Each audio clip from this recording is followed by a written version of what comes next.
जगद्गुरु तुकाराम महाराज की जय। सब संतन की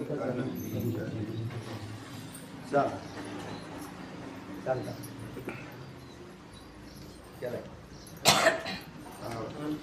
अनुपलब्धी प्रमाणात प्रकाश सावधान पहिले अभावाचे सामान्य लक्षण आणि त्याची भेद. अभावाचे सामान्य लक्षण त्याची भेद. न्यायशास्त्रानुसार हा विषय चाललेला आहे हे लक्षात ठेवायचं. आणि न्यायशास्त्राने जो विषय प्रतिपादन केला किंवा अभावाचं लक्षण सांगितलं तसा विषय इथे समोर येतो. म्हणजे आता ही जी लक्षणं आलेली ती प्राच्य आणि नव्य या दोन्ही न्यायिकांचीच आहे. आता मागील प्रकाशाचा अर्थपत्ती प्रमाणाचं स्वरूप मला समजलं. आता अनुपलब्धी प्रमाणाचं स्वरूप काय ते ऐकायची इच्छा आहे. आणा उपलब्धी, उपलब्धी नसणं, उपलब्ध न होणं, याचं नावच काय आहे? अनुपलब्धी, उपलब्धी न होणं. उपलब्धी न होणं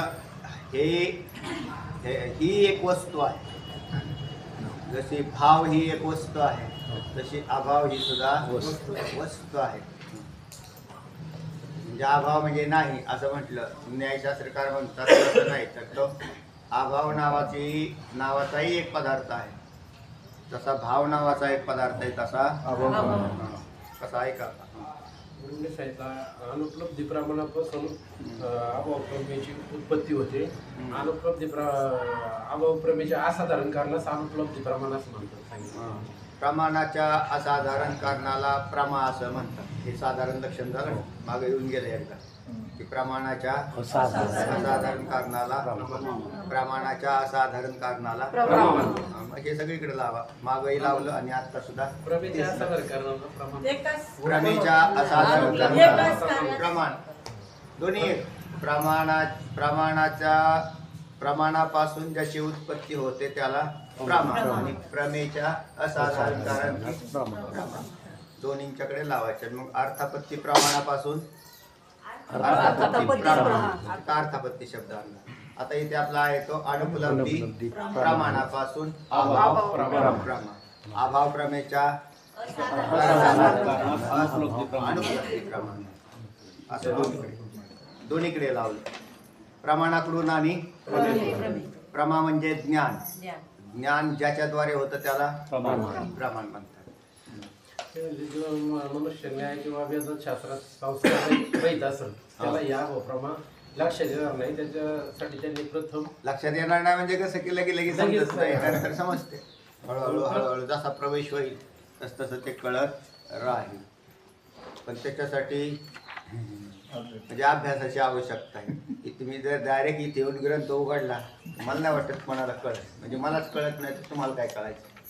आणि मला सुद्धा काय करावा लागतो, ग्रंथ पाहावा लागतो. आणि ग्रंथ पाहिल्यानंतर त्याच्यात प्रवेश होतो. प्रवेश होतो त्याला ते थोडं सूक्ष्मतेने पाहावं लागतं. पुढे त्याला प्रथम अभावाचे स्वरूप सांगतो. अभावाचे स्वरूप प्राच्य आणि नव्य नायकानुसार सांगितलं त्यांनी. प्राच्य नायकानुसार निषेधमुख प्रतीचा जो विषय त्याला त्यांनी अभाव म्हटले. आता निषेधमुख प्रतीचा विषय, निषेध म्हणजे जिथं न आपण ज्याने जरा म्हणतो ना, जसा विनाशी त्याला अ लावला की अविनाशी. रूपवान म्हणजे रूप त्याला अ लावला की अरूप. अने त्याचा निषेध केलेला असतो. याला काय म्हणतात, निषेधमुख प्रतीचा विषय. पण निषेधमुख प्रतीचा विषय नुसताच निषेधमुख प्रतीचा विषय असं म्हटलं तर निषेध कोणाचा करायचा हा प्रश्न शिल्लक राहतो. म्हणून ही दुरुस्ती कोणी केली, नव्याने केली. नव्याने दुसरं लक्षण केलं प्रतियोगी सापेक्ष प्रतीचा विषय. आता प्रतियोगी हा शब्द आणला त्याने. निषेध कोणाचा करायचा, त्याचा प्रतियोगी असला पाहिजे. आणि जो प्रतियोगी असतो त्या म्हणजे जर प्रतियोगी जर झाला तर मग त्याच्या प्रतियोगी सापेक्षित मग ज्याचा निषेध करायचा तो प्रतियोगी सापेक्षित ठरतो. घटाचा अभाव सांगायचा, घट म्हणजेच कुंभ, त्या घटाचा कुंभाचा अभाव सांगायचा. जर कुंभ घट हा शब्द प्रयोग नाही केला तर निषेधमुख प्रतीचा विषय कोणता, कारण सगळा अभावच आहे म्हणून निषेधमुख प्रतीचा विषय म्हणजेच विषय सांगण्यासाठी आधी त्याचा प्रतियोगी असला पाहिजे. प्रतियोगी हा लक्षात आला. घटाभाव हा प्रतियोगी. घटाभाव हा प्रतियोगी. घट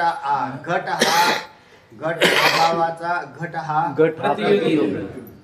ज्याचा अभाव सांगायचा तो त्या अभावाचा प्रतियोगी असतो. हे सूत्र आहे.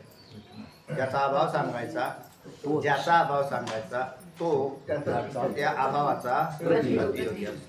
आता ही जर आपण व्याख्या पहिली निषेध मुखाची घटवली भूतले घटवून असते मग भूतल म्हणजे पहिल्या याच्यात घडली जाते. बरोबर. आता दुसरी व्याख्या केली प्रतियोगी भूतले घटना असते कुठं पण निषेधमुख प्रतितीचा विषय तुम्ही घट म्हणायचंच नाही ना. नाही ते प्राच्यनायिक आहेत ना त्यांनी नुसतंच निषेधमुख प्रतितीचा विषय असं म्हटलं ना. त्यांनी नुसतंच निषेधमुख प्रती पण निषेध हे न शब्दजन्य प्रतीचे विषय होत नाही. हा म्हणजे न म्हणजे तिथं प्रतीचे विषय होत नाही. म्हणजेच तिथं प्रतियोगी नाही. असं नवीन नाही काय मत मग तिथं प्रतियोगी आणावा लागेल. मग त्यांना आता नवीन नायकांना ते सांगावं लागेल का नाही काय हे तुमचं हे मत त्या ठिकाणी कसं जात नाही लक्ष. म्हणजे तुम्ही त्यांनी नव्याने काय आणला प्रतियोगी आणला बस एवढंच विषय. नव्याने प्रतियोगी आणला आणि प्राच्यांकडे प्रतियोगी नव्हता.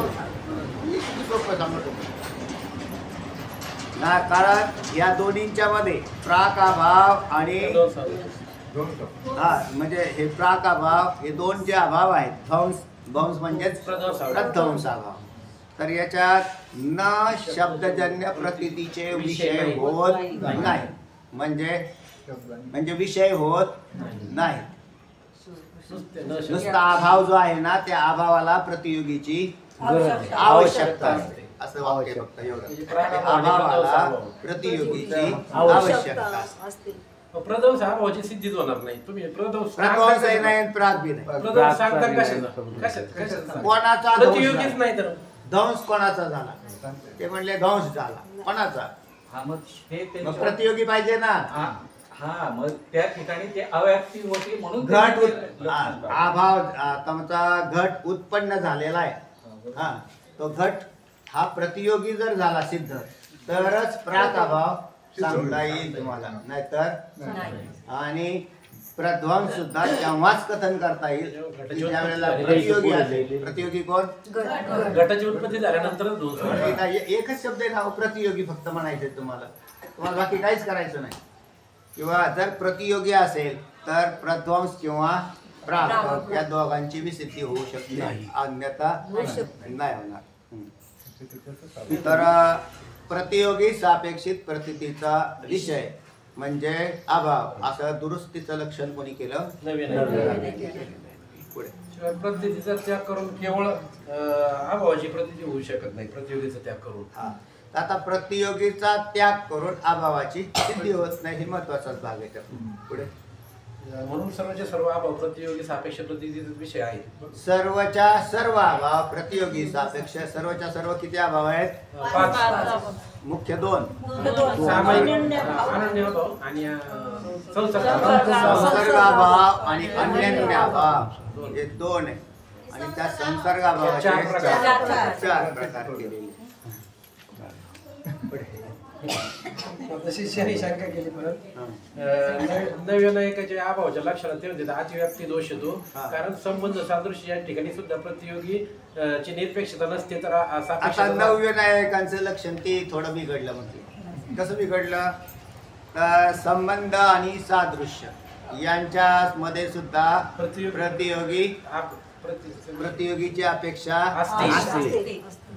संबंध आणि सादृश्य ज्याचा संबंध सांगायचा तो त्या संबंधाचा प्रतियोगी.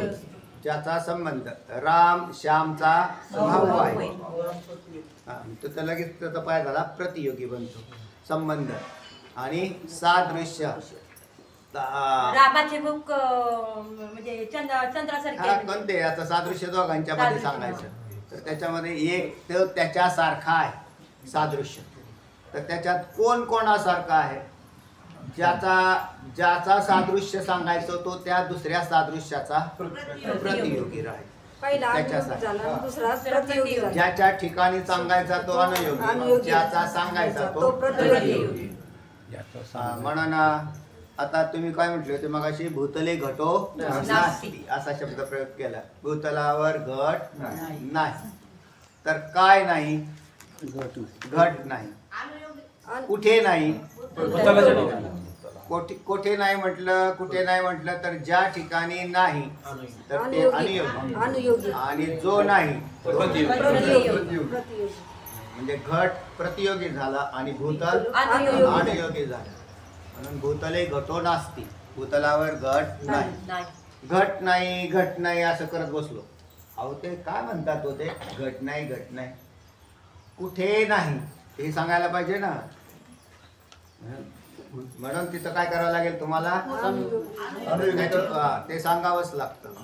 नाही तर नसते म्हटले कालपासून अभाव आहे, कालपासून अभाव आहे, ते म्हणजे कोणाचा अभाव, कोणाचा अभाव आहे. तर मग कोणाचा अभाव म्हणजे प्रतियोगी पाहिजे ना.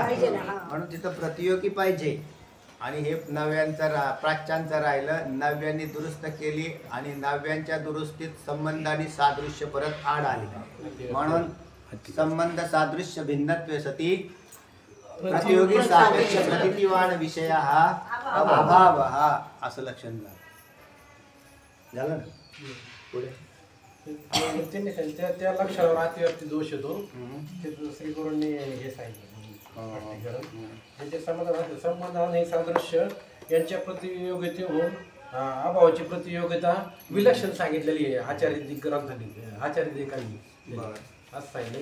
तर ती कशी सांगितली त्यांनी, तर परत वाचा चॅप्टर तो श्रीगुरु त्यांनी संबंध आणि सादृश्य यांच्या प्रतियोगितेहून अभावाची प्रतियोगिता विलक्षण सांगितली. म्हणजे कसली विलक्षणता आहे ते पहा.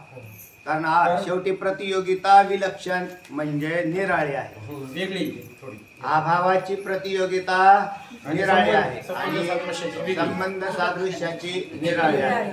म्हणून तुम्हाला सुरुवात करताना असं म्हटलं, अभाव सुद्धा एक पदार्थ मानलेले. अभाव काय आहे, नुसता अभाव म्हणजे काहीच नाही असा अर्थ न करता ती एक व्यक्ती मानली. म्हणजे अभावाला व्यक्ती केली आणि भावाला आपण व्यक्ती करतो, विशेष नाही, अभावाला व्यक्ती केली. म्हणून मग आता थोडा सूक्ष्म विषय येतो कसा, तर बघा ऐका. न्याय ग्रंथात आचार्यांनी अभावाच्या प्रतियोगीचे स्वरूप म्हणजे अभाव रूपता असं स्वरूप सांगितलं. अभावाचे अभाव अभाव रूपता म्हणजे घट अभाव प्रतियोगी जो घट त्याच्या ठिकाणी ते घट अभावाची अभाव रूपता असं सांगितलं. म्हणजे जिथे अभाव म्हणजे जिथं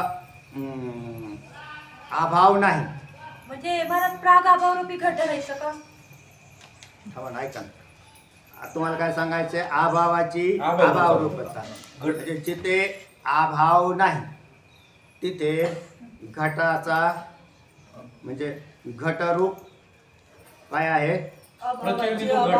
प्रतियोगी. हा तर तिथं त्यामध्ये अभावाची अभाव, अभावाची अभाव, जिथं अभाव नाही तिथं अभावाची अभाव रूपता आहे. हा म्हणजे तिथं घट आहे. जिथे घट नाही तिथे अभावाची अभाव रूपता आहे. अभावाची अभाव रूपता म्हणजे व्यक्ती. आता ह्या ठिकाणी घट नाही, हे झाला अभाव, आणि त्या अभावाचा अभाव म्हणजे घट आहे, घट आहे. घट आहे असं नाही म्हणायचं. घटामध्ये अभावाची अभावता. आता या ठिकाणी घट नाही, तो झाला अभाव, आणि त्याचा अभाव, अभावाचा अभाव म्हणजे त्या ठिकाणी घट आहे. प्रतियोगीची उत्पत्ती होईल. मग घटाला नाही सांगितलं त्यांनी, त्याच्या सापेक्ष नाही प्रतियोगीची उत्पत्ती होईल. प्रतियोगी मानावं लागेल. अशा तिथं प्रतियोगी झाला, कोण झाला, प्रतियोगी सापेक्ष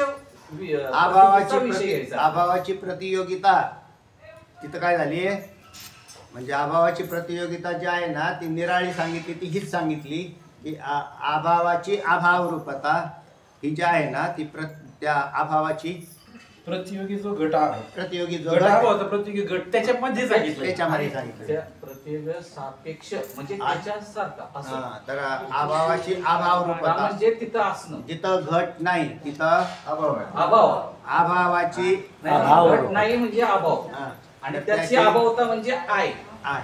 असं. बरोबर आहे. मग ते अभावता आहे तर ते अभावता याचा अर्थ घट आहे असा नाही. अभावाची त्याची अभावता सापेक्ष आहे ना. ही नाही योगी त्यांनी सापेक्ष पुढे- घ्यायचं. हा, तर त्याच्यात त्याचा असं भाषा थोडी वेगळी नाही एकाची भाषा आहे. त्याच्यात बदल असा केलाय. प्राक अभाव कसा आहे तुमचा? उत्पत्तीपूर्वी तर अनादी करायचं ना. सांगतो. अनादी अनादी सांगतो. हा. अनादी सांगता येईल. अनादी आणि सांगतो, सांगतो. सांगतो. आणि प्रध्वंस अभाव करताना साधी अनंत. साधी आणि अनंत. अनंत केलेला आहे. आणि तो अनंत- हा भाव कसा आहे? अनादी अनादी सांगता अनादी येईल. उत्पन्न झालं अनंत सांगतो. म्हणतो पुढे वाक्यात. कोण? प्राग भाव हा अनादी असून अंतवान आहे. नाही शांत आहे अंत म्हणजे शांत. अंतवान म्हणजे अंत होतो त्याचा गट उत्पन्न झाला की त्याचा नाश होतो. नाही, गट उत्पन्न झालं गट उत्पन्न झाला की त्याचा तुम्ही ऐकत राहा, समजत वेगवेगळे राहा. बोलू राहिले. तर त्या- हा? हा, असू द्या. तर त्या आलं कधी लक्षात आलं? अंतवान म्हणजे शांत. उत्पन्न होणे म्हणजे त्याचा नाश होणं, प्रागाभावाचा नाश होणं. अंत म्हणजेच शांत. तर त्या शांत झाला तिथं. तर त्याला नाहीतर मग एकसारखं हे चक्र कंटिन्यूच राहिलं असतं. मग त्याला एक अनादी म्हणता आलं नसतं. म्हणजे गट जो प्रागाभाव आहे ना, अभावाला अनादी म्हणता आला नसतं. किंवा प्रध्वंस झाल्यानंतर लगेच घट उत्पन्न झाला असता. ध्वंस झाला की लगेच घट उत्पन्न झाला असं होईल ते. म्हणून त्यांनी त्याला काय केलाय? अनंत केलं. ध्वंस झाल्यावर तो अभाव काय झाला? पण व्यक्ती रूपामध्ये तो अस्तित्वात आहे. तो काय आहे? म्हणजे त्याचा अभाव आहे म्हणजे ते काहीच नाही तिथे असं न करता अभाव रूपी म्हणजे व्यक्ती त्याच्या अस्तित्वात सापेक्ष आहे ना. हा, सापेक्ष सापेक्ष. हा. म्हणून तो प्रतियोगी सापेक्ष असं झालेला आहे तो. हा, हा. घटाचा प्रागाभाव हा एक पदार्थ आहे, अभाव पदार्थ येतोय. अभाव हा पदार्थ. अभाव पदार्थ येतोय. चला. हा. काय म्हणतात वाचा. परंतु संबंध आणि सादृश्य यांची प्रतियोगिता मात्र अशा प्रकारची नाही, ती वेगळी म्हणते. बरं. कारण ती भावरूप आहे असं त्यांना सांगायचं तिथे. बिलकुल. हा. भावनिक म्हणजे कसं आहे? ते व्यक्ती आपण ज्या वेळेला संबंध सांगतो त्यावेळेला आता जसं की पक्षी फांदीवर बसलेला आहे असं म्हटलं ना, म्हणजे फांदीवर पक्षाचा भाव आहे. तर फांदीवरती म्हणजे अनुयोगी, ती काय झाली? फांदी अनुयोगी आणि तिथं पक्षाचा भाव आहे. भाव. कोणा तिथं संयोग संबंध आहे. ज्या फांदीचा आणि पक्षाच्या पायांचा संयोग संबंध आहे. आणि फांदी ही भावरूप आहे आणि पक्षी हा प्रतियोगी भावरूप आहे. म्हणजे त्या संयोगाचे जे अनुयोगी प्रतियोगी दोन्ही बी काय आहेत? भावरूप आहे. तसं इथे होत नाही. ते संबंध औषधक वापर. इथे घट भावरूप झाला पण त्याचा लगेच प्रध्वंस करायचा आहे. तो झाला अभाव. आणि तो अभाव काय आहे? अभावाची अभावरूपता सिद्ध झाली. म्हणजे अभावाचा म्हणजे प्रध्वंस ही एक क्रिया आहे. प्रध्वंस काय आहे? हा म्हणजे घटाचा उत्पन्न होणारा काळ म्हणजे तो प्रभाव, त्याचा जो नाश म्हणजे प्रागाभाव. प्रध्वंसाचा म्हणजे ध्वंसाचा ध्वंस हा भावरूप असतो असं नाही. मग त्यावेळेस प्रतियोगी असतो ध्वंसाचा ध्वंस त्यावेळी प्रतियोगी असतो. ज्या वेळेला ध्वंसाचा ध्वंस होतो त्यावेळेला प्रतियोगी मानावं लागेल म्हणजे. प्रतियोगीची उत्पत्तीच होते. दोघांचा अनाधिकार काल एखादा आधार काल असतो. मला किंवा असं एक वाक्य आहे की ध्वंसाचा ध्वंस हा भावरूप असतो. ध्वंसाचा ध्वंस हा भावरूप असतो. होतच नाही ध्वंस. त्यांच्या मान्य पद्धतीने बरोबर. ध्वंसाचा म्हणजे आपल्या दृष्टीने सोपं बोलत म्हणजे ध्वंस म्हणजे ते अभावाचा ध्वंस केला तर तो काय होईल? भावरूप होतो ना. प्राक अभाव कसा आहे तुमचा? अभावरूप आहेच ना. हा भावरूपच आहे तो. म्हणजे प्राक अभावाचा ध्वंस हा भाव होईल ना. म्हणजेच प्रतियोगीची उत्पत्ती होते. घटाची बी उत्पत्ती होते. सांगा. त्यांनी निर्दिष्ट लक्षात केलं संबंध आणि सादृश्य होण्यावरून भिन्न म्हणजेच हा ते आता म्हटलं की संबंध सादृश्य भिन्नत्वे सती म्हणजे विलक्षण असून प्रतियोगी सापेक्ष प्रतियोगी प्रतियोगिता विषय सापेक्ष प्रतिदिवाण विषय हा अभाव हा संबंध सादृश्य भिन्नते सती प्रतियोगी ज्ञानाधीन ज्ञान विषय येतो. ज्ञानाधीन ज्ञान विषय तो बरोबर आहे. अभाव न्यायशास्त्रामध्ये आले लक्षण आहे. कुठे त्याने नंतर संसर्ग अभाव आणि अन्य अभाव असे दोन प्रकार सांगितले. आता हे संबंध समजला. ओके, संबंधावर दुसरा. आता सादृश्य. सादृश्याचं उदाहरण. सादृश्यामध्ये जसं आपण आता मुखचंद्रमा असा शब्द प्रयोग केला की त्यांचा मुख सादृश्य हे घेतलं. सादृश्य लक्षात हे पण या ठिकाणी असं आता नाही ते हा विषय सांगायचा आणि त्यांना प्रतियोगी सांगायचा आणि म्हणजे यांच्यामध्ये सुद्धा प्रतियोगी असतात. कोणामध्ये संबंधामध्ये सादृश्य. पण तो आता या ठिकाणी उपमान आणि उपमे आपण ह्याच्यातला घेतलं ना गाय गवई. त्याला उपमान आणि उपमे हा गाय आणि गवईचा उदाहरण त्यांचे येऊन गेले. तर गो सादृश्य गवई हा असं येऊन गेलं ना आता. तर गो सादृश्य गवई हा तर गायी सारखा गवई आहे. तर गायीचा काय केलेलं आहे त्याला गायीची उपमान त्या गवयाला उपमान. हा तर तिचा उपमान गाई आणि उपमेय गवय गवई गवईचा उपमेय झाला. तर त्यांच्यामध्ये दोन्हीही भावरूप पदार्थ आहेत. कारण एका भावरूप पदार्थाला उपमा द्यायची असेल तर दुसरा भावरूप पदार्थ पाहिजे असावा लागेल. सादृश्य असावं लागेल त्याच्यात. त्या सादृश्यता नाही भावरूप भावरूपच असल्याशिवाय असल्याशिवाय सांगता येणार. चला. त्यांनी पुढे दोन अभाव सांगितले मुख्य, संसर्ग अभाव आणि अनन्य अभाव. यात संसर्ग अभाव 4 प्रकारचा सांगितला आणि अनन्य अभाव एकच आहे. तर काय म्हणतात ऐका की संसर्ग अभाव गा असं लिहिला त्यातनं अनिगवर का नाही तर संसर्गाभाव करतात. तर संसर्ग अभाव आणि प्राक अभाव या पदाच्या मध्ये सुद्धा फोड अशी आहे की प्राक कच तंगड तोडायचं अर्ध ग मधून ग आहे ना त्याच्यात प्राक असा शब्द आहे. प्राक अर्धा क आणि अभाव असा प्राक अभाव असा आहे. आणि उच्चार करताना प्राग भाव असा शब्द उच्चार करताना प्राग भाव असं म्हणतो. त्याचा विश्लेषण त्याचा योगिक अर्थ त्याचा प्राग अभाव असा आहे व्याकरणामध्ये. हा ते बोलताना प्रागच भाव आपण बोलताना प्राग भाव तर लोकांना वाटेल हा कोणता भाव आहे. भाव नसून अभावाचं नाव आहे. चला तेव्हा प्राग अभाव प्राध्वांस अभाव किंवा ध्वंस असाही उल्लेख केला जातो यात की ध्वंस म्हटलं तरी त्याचा अर्थ तोच धरायचा. काय झाला ध्वंस या पदाचा अर्थ आहे नाश होणे. खरा अर्थ आहे त्याचा नाश.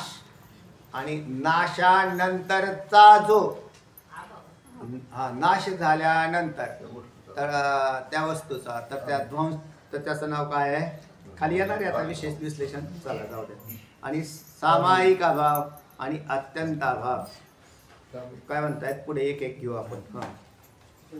4 प्रकार सांगितले. संसर्ग प्राक अभाव प्रध्वंस अभाव आणि अत्यंत अभाव. या रीतीने 4 प्रकारचा संसर्ग अभाव आणि एक अनन्य अभाव.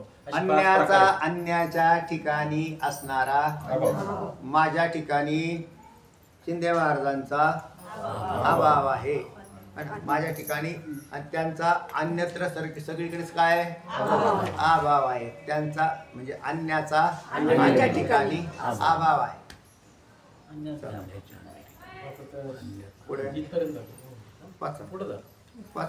शिष्याने शंका केली महाराज या 5 प्रकारच्या अभावाचे स्वरूप व लक्षण काय. तर हे शिष्य न्याय मतात त्या 5ही अभावाचे स्वरूप विस्तारपूर्वक सांगितलं आहे. त्याच्या क्रमाने थोडक्यात स्वरूप सांगतो ते आहे. आता न्यायशास्त्राचा अध्ययनात मध्ये काय आहे फक्त बुद्धी सूक्ष्म करावी लागते. इथे काय कथा नाही चालली कुठली. तेव्हा तुम्हाला दृष्टांत काय गोष्टीचा सांगता येत नाही.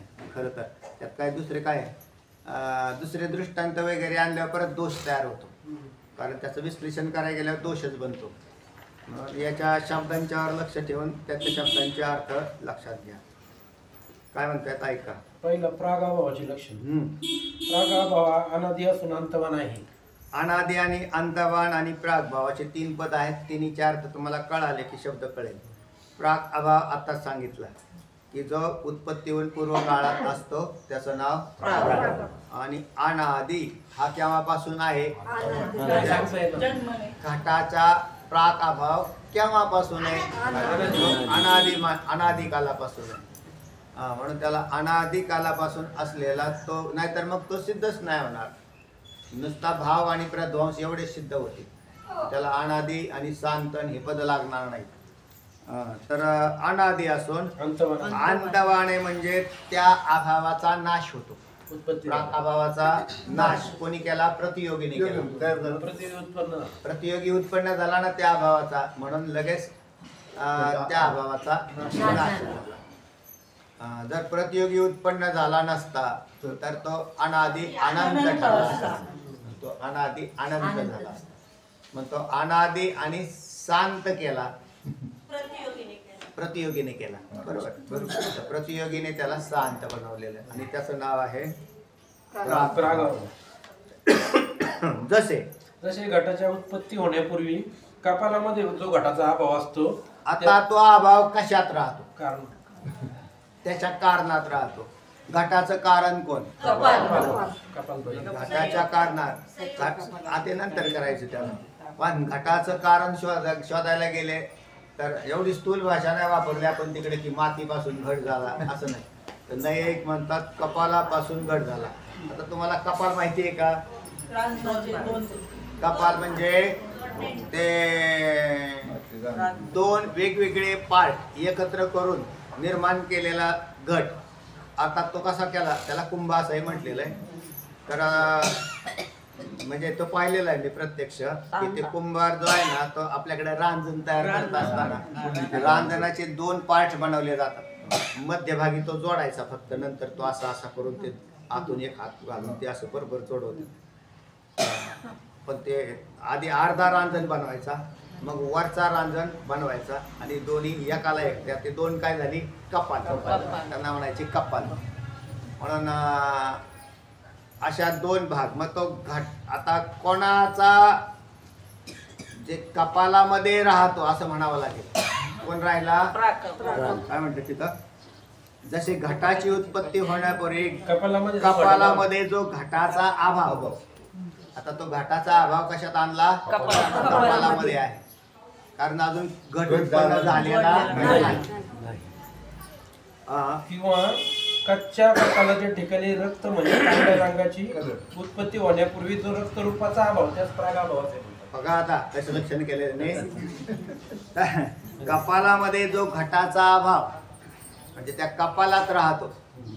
आता तो इतरत्र कुठे राहणार नाही, कारण आता त्याच्या कपालापासून घट होणार आहे.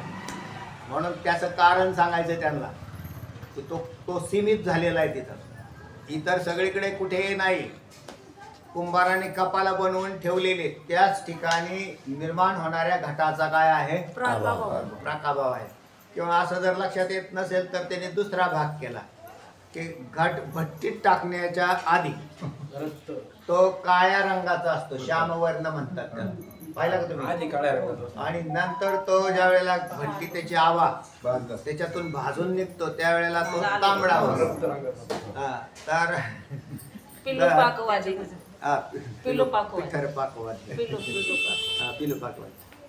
तर त्या कच्च्या कपालाच्या ठिकाणी कोणाची उत्पत्ती झालेली नाही? तांबड्या रंगाची उत्पत्ती झालेली नाही. शब्द इथला असा येते की कच्च्या कपालाच्या ठिकाणी रक्त म्हणजेच तांबड्या रंगाची उत्पत्ती होण्यापूर्वी तांबड्या रूपाच्या रंगाची म्हणा उत्पत्ती होण्यापूर्वी जो रक्त रूपाचा अभाव. कोणाचा अभाव आहे? रक्त रूपाचा अभाव. त्यास प्रागभाव असं म्हणतात. त्याला व्यक्ती कशी मानलेली त्याने ते पहा. काळ्या रंगाचा घट आहे, तिथं तांबड्या रंगाचा घटाचा अभाव आहे. आणि ज्या वेळेला तांबडा रंग उत्पन्न झाला त्यावेळेला काळ्या रंगाचा काळ्याला नाश केला. अभाव, काळ्याचा अभाव होऊन तांबड्याची उत्पत्ती झाली. अभावाचा नाश झाला आणि भावाची उत्पत्ती झाली. आणि तांबड्या रंगाचा प्रतियोगी उत्पन्न झाला. बरोबर. तांबडा रंग हा काळ्याचा प्रतियोगी झाला.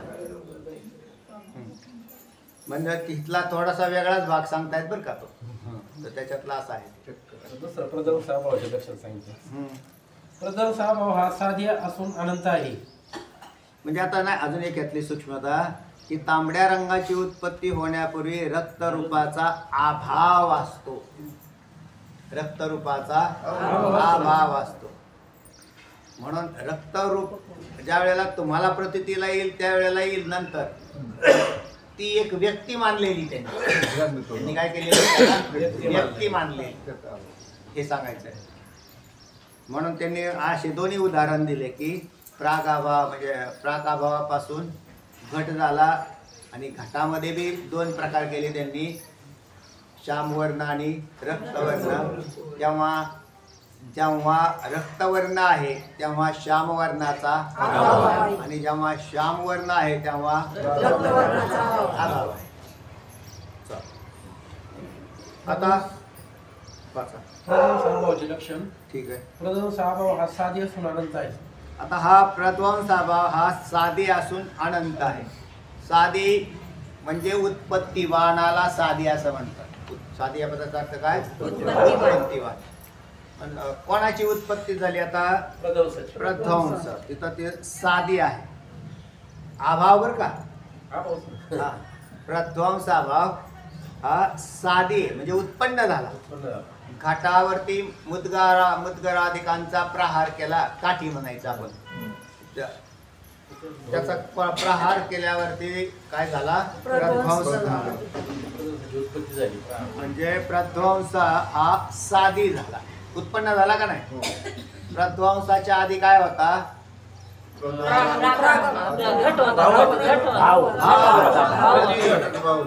प्रध्वंसाच्या आधी घटरूपी प्रतियोगी होता. घटाचा भाव होता तिथे, म्हणजे घटयोगी प्रतियोगी होता. भावात असं म्हणायचं होता, घटरूपी प्रतियोगी. आणि आता त्याचा ध्वंस झाल्यावर प्रध्वंसाची उत्पत्ती झाली म्हणजे साधी झाला. आणि साधी झाल्यावर त्याचा परत काय झालं, तर त्यानंतर त्याला अनंत असं केलेलं आहे. बरं, अनंत नाही केलं तर काय होईल, परत उत्पत्ती मानावं लागेल. परत उत्पत्ती मानावी लागेल. गट परत तयार झाला असं होईल. हा, परत गट मानावं लागेल, उत्पन्न झाला.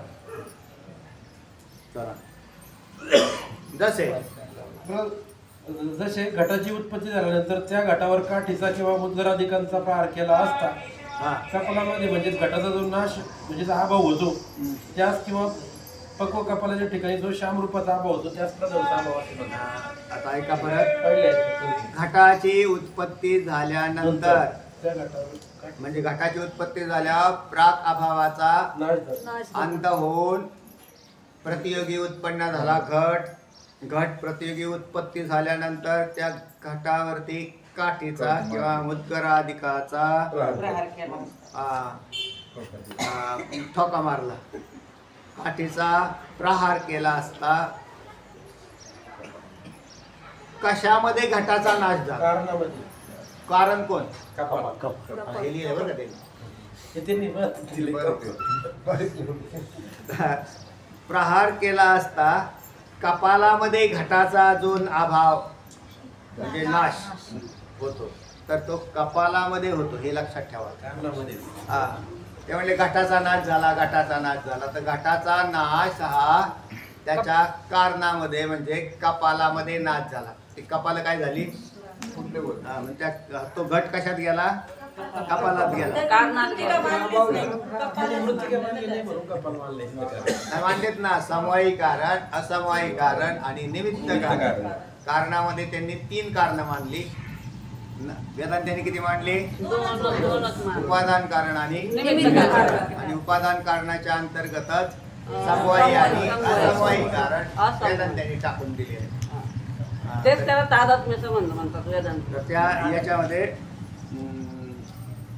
चला तेव्हा घटा माती मानली नाही असं नसून त्यांनी काय केलंय, समवायी कारणामध्ये मृत्तिकेचा विचार केलेला आहे आणि असमवायी कारणामध्ये कपाल, संयोग, क्रिया यांचा विचार केलेला आहे. व्यापार तसे आणले तसेच याच्यात गाढ होतो नाही किंवा काय, ते आपण निमित्त कारणामध्ये ठेवतो. निमित्त कारणासाठी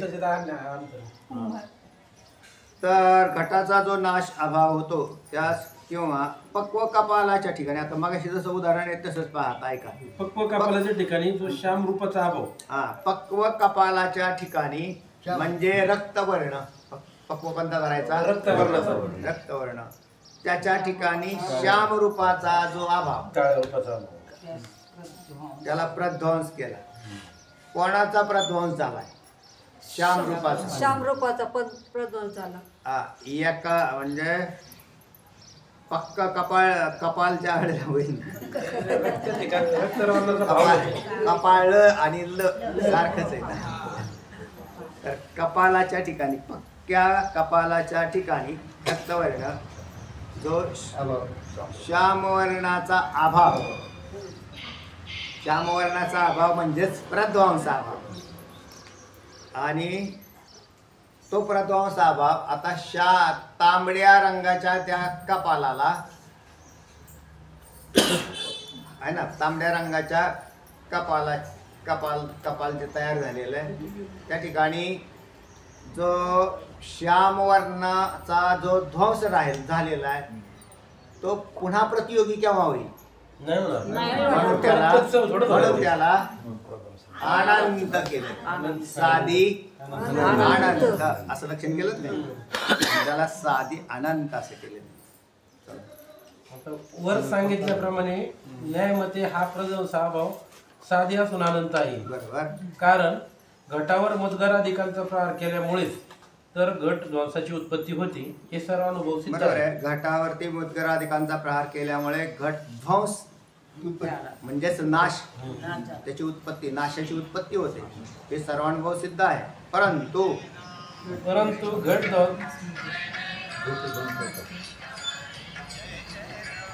ऐका, परंतु घट ध्वंसाचा आता दोष, अजून सूक्ष्म विषय लक्ष द्यायला. परंतु घट ध्वंसाचा दोष म्हणजे अभाव संभवत नाही. घट ध्वंसाचा ध्वंस म्हणजे अभाव संभवत नाही. हे मागच्या दोन्ही उदाहरणातून लक्षात आलं असेल तुमच्या. प्रतियोगी हजर असेल. तर त्यावेळेला घट ध्वंसाचा ध्वंस म्हणजे अभाव संभवत नाही. तुम्ही त्याला अभाव म्हणून बसता, तसं उत्पत्ती म्हणून श्यामवर्णाचा घट त्यावेळेला रक्तवर्णात कन्वर्ट झाला, त्यावेळेला श्यामवर्णाच्या घटाचा ध्वंस झाला.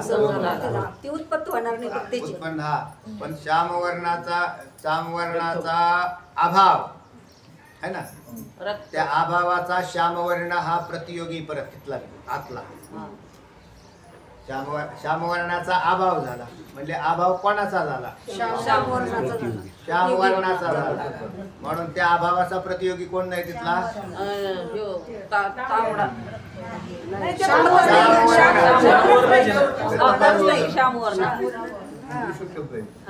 तो श्यामवर्ण त्या अभावाचा प्रतियोगी, तोच नाही, दुसरा होणार नाही. प्रध्वंस अभाव सांगायचा तुम्हाला. तर त्याचा तो प्रतियोगी बनला. या मुद्गराधिकाचा प्रहार केल्याने तर घटध्वंसाची उत्पत्ती होते, हे सर्वांना सिद्ध आहे. परंतु घटध्वंसाचा ध्वंस म्हणजे अभाव संभवत नाही. कारण प्रागभाव, प्रतियोगी किंवा ध्वंस या तिघापैकी कोणत्याही एकाचा आधार काल म्हणजेच अधिकरण काल हा अवश्य असावाच लागतो. आता तिघांचा अधिकरण काला म्हणजे तिघांच्या पैकी एक जण हा असतो आणि दोन नसतात. कसे आहे का? प्राक अभाव आता तुम्हाला कळालाच आहे आतापर्यंतच्या विश्लेषणावरून. आणि प्राक अभावाचा म्हणजे प्राक अभावा ज्या वेळेला नाश पावला किंवा प्राक अभाव संपला त्यावेळेला प्रतियोगी उत्पन्न आणि घट म्हणजेच प्रतियोगी. आणि ज्या वेळेला प्रतियोगीचा म्हणजे घटरूपी प्रतियोगीचा ध्वंस झाला त्यावेळेला ध्वंसाचा ध्वंस आहे ना, म्हणजे त्यात ध्वंस आहे. म्हणून एक तर ध्वंस अस्तित्वात राहील, ध्वंसाला व्यक्ती केलं ना त्यांनी, एक ध्वंस अस्तित्वात असेल, प्रतियोगी अस्तित्वात असेल किंवा त्या प्रतियोगीचा अस्तित्वात असेल. तिघापैकी एकाचा आधार काल आणि बाकीच्यांचा म्हणजे त्या गैरहजर आनंद. दोन गैरहजर एक हजर. आहे. लक्षात येत आहे? तिघापैकी आता तिघामध्ये कशी तिघांची संगती कशी लावली? ज्या वेळेला घट उत्पन्न झाला नाही त्यावेळेला घटाचा प्राक अभावाचा नाश होऊन प्रतियोगीची उत्पत्ती म्हणजे घट, आणि घटाचा ध्वंस होऊन ध्वंस तयार झाला म्हणून ध्वंसाची उत्पत्ती. ध्वंस झाला ना, ध्वंस रूपी व्यक्ती उत्पन्न झाली म्हणून ध्वंसाच्या ध्वंसाची काय म्हटले? ध्वंस, घटध्वंसाचा ध्वंस म्हणजे अभाव संभवत नाही. पण त्यांनी त्याला तिथं तो प्रतियुग बनवला का नाही? ध्वंसाला बनवलेलं आणि त्या ध्वंसापासून ध्वंस झाला की ते म्हणले मग ध्वंसाचा लगेच घट तयार झाला. प्रतियोगी लगेच घट मानावा लागेल का नाही त्याचा? नाही होणारच नाही तिथे. तसं कसं होईल? परत घट कसं होईल? म्हणून त्याला काय केलेलं आहे? घट फुटल्यानंतर त्याचा जो प्रध्वंस अभाव आहे तो प्रध्वंस अभाव हा अनंत आहे. आणि घट उत्पत्तीवरून पूर्व काळात जो प्राग अभाव आहे तो अनादि आहे. अनादि शांत येतो. आपल्या फक्त दोन शब्द. घट उत्पत्तीवरून घटाच्या पूर्व काळात असलेला घटाचा प्राक अभाव हा आणि प्रतियोगीचा नाश झाल्यावर प्रध्वंस अभाव हा इकडे अनादि आणि अशा प्रकाराने लावलेला. चला म्हणजे तिघापैकी तीन तर लक्षात आले. त्यात कोणत्याही एकाचा आधार काल हा अवश्य असाच लागतो. आधार काल म्हणजेच अधिकरण काल. अधिकरण म्हणजे असणं, राहण्याची जागा. असणं असणं म्हणा आता इथला.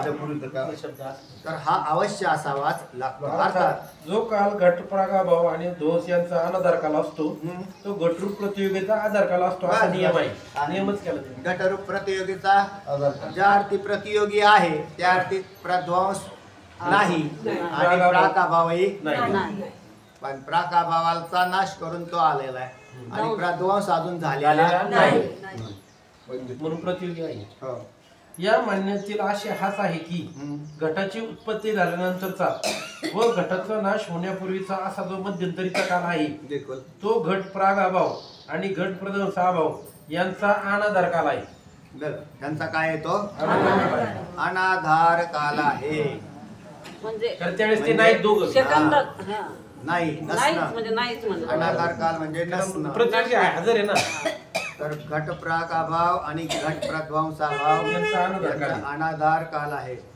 कारण जेव्हा घट उत्पन्न होतो तेव्हा घट प्रागाभावाचा तर नाश झालेला असतो आणि त्यावेळी घट ध्वंसाची उत्पत्ती झालेली नसते. म्हणजे पुढचा झालेला नाही आणि मागचा संपलेला आहे आणि मध्ये घट रूपी प्रतियोगी अस्तित्वात आहे.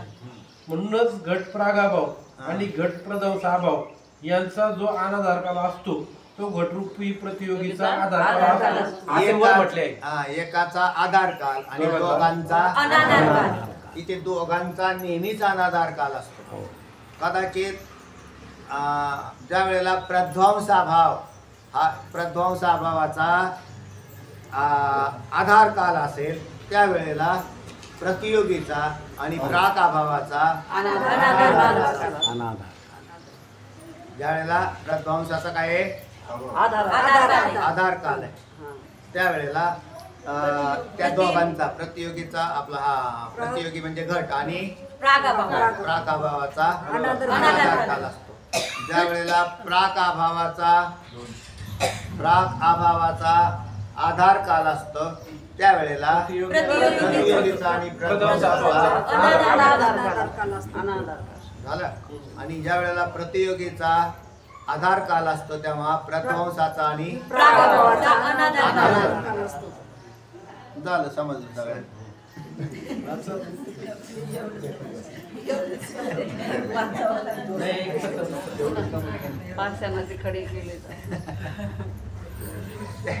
याच्यात संगती अशी आहे उत्पत्ती स्थिती आणि बस एवढं आपण सोपं सांगतो ना. हे जरा अवघडात शिकतात पण त्यात शिकताना ते असे सांगतात ते कारण यांनी काय केलेलं आहे जगत सत्य मानलेलं आहे. न्यायशास्त्रावाल्यांचे किंवा अन्य जे द्वैती आहेत मंडळी ते म्हणतात हे जगत कायम राहतं नित्य राहतं तर पूर्वी त्याचा प्रागाभाव आणि नंतर प्रध्वंस झाला तरी नंतर आहे. पण ते ज्या वेळेला मग उत्पत्ती, स्थिती आणि नाश यांची संगती त्यांनी अशा पद्धतीने सांगितली. आता वेदांत्याने त्याला कल्पितच मानलेला असल्या कारणाने त्यांना काही त्याच्यामध्ये फारसा रस नाही. कशामध्ये ते काय उत्पत्ती काय, स्थिती काय आणि नाश काय. तर ते म्हणतात असे किती वेळा उत्पन्न होतं आणि नाश पावतात आणि खोटे पदार्थ अनंत वेळा उत्पन्न, म्हणून याचं खंडन आहे बरं का या सगळ्यांना. तुम्हाला असं वाटेल हे खरं आहे बरं का. तर या सगळ्याचं खंडन येणार आहे पुढे, कारण तो लय क्रिटिकल विषय पुढे जाऊन खंडन करताना आणखी कसं केलाय त्यांनी. वेदांत्यांनी खंडन केलंय की प्रागन अभावन ते अनादीन सांगते म्हटले काही नाही, एकच ब्रह्मच तेवढं सत्य म्हणजे अनादी आणि आनंद. बाकीचे तुमचा सांगते काय म्हणतात पहा चला. आता जर घट ध्वंसाचा सुद्धा ध्वंस म्हणजे अभाव मानला तर घट ध्वंसाचा आधार काल म्हणजे घट प्रागभाव आणि घट ध्वंस यांचा अनाधार कालच आता अनाधार कालच होईल आहे. होईल का? होईल अनाधार कालच होईल. त्यांनी म्हणते आता जर घट ध्वंसाचा सुद्धा ध्वंस म्हणजे अभाव मानला तर घट ध्वंसाचा आधार काल म्हणजे घट प्रागभाव आणि घट ध्वंस यांचा अनाधार कालच होईल.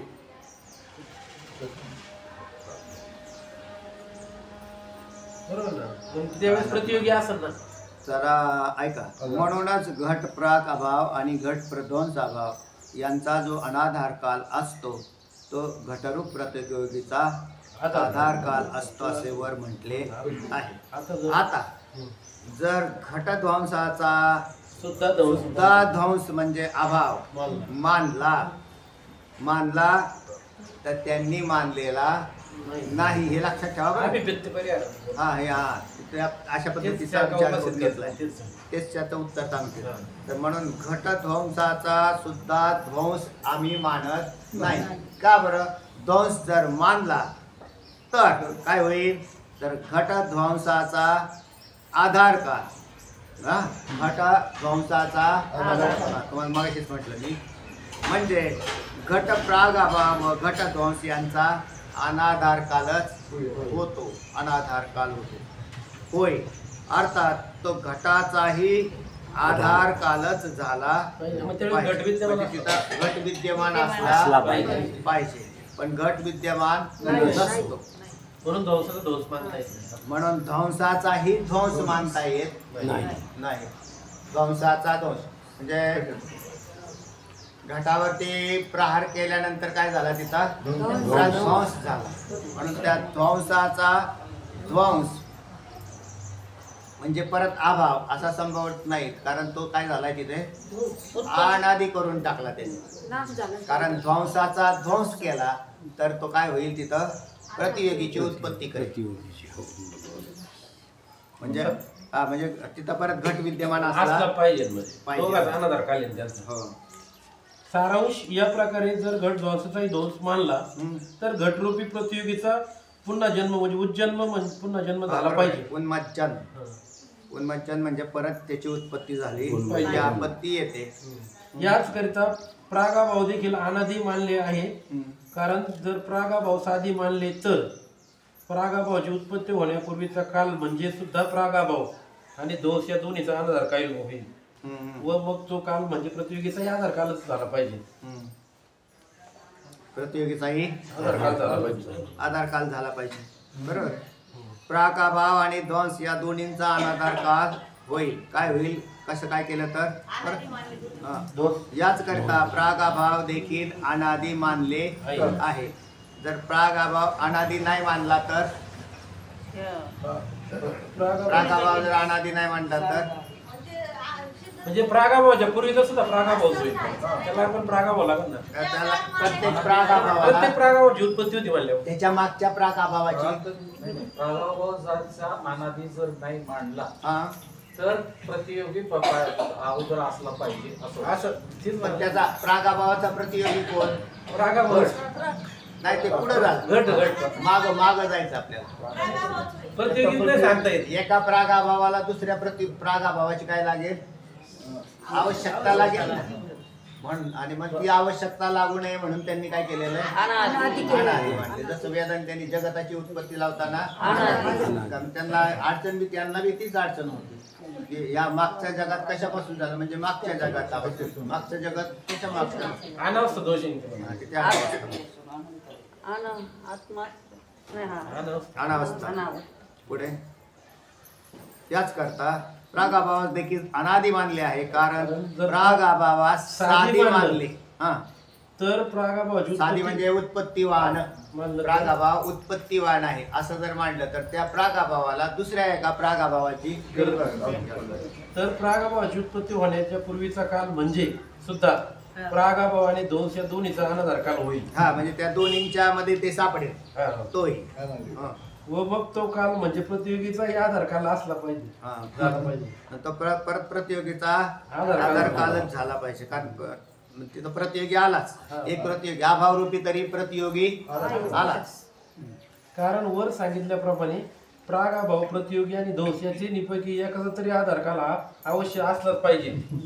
म्हणून प्रागाभाव अनादी असून शांत आहे आणि प्रध्वंस मात्र साधी असून अनंत आहे. म्हणून ते एक प्रागभाव अनादी असून शांत आहे आणि प्रध्वंस प्रध्वंस साधे असून आनंद आहे. आनंद आहे. तर त्यांना त्याच्यात सीमित केलेले असं म्हणायचंय बा की त्यांना एक सीमित कशी केलं ध्वंस होऊन आनंद केला आणि प्रागभावाचा पूर्वकाल हा अनादी केला. म्हणजे मग मध्ये आधी प्रतियोगी तयार व्हायची आवश्यकता राहिली नाही. कारण ध्वंस होणार नाही. प्रागाभावाची आणि उत्पत्ती मग झाला म्हणून प्रागभावाचा ध्वंस होऊन म्हणजे नाश होऊन प्रतियोगी होईल प्रतियोगीचा नाश होऊन प्रध्वंसाभाव अनादी एवढी संगती लावली. आता सामायिक अभावाचं लक्षण पुढच्या वेळेला पाहू. पुंडलिक वरदा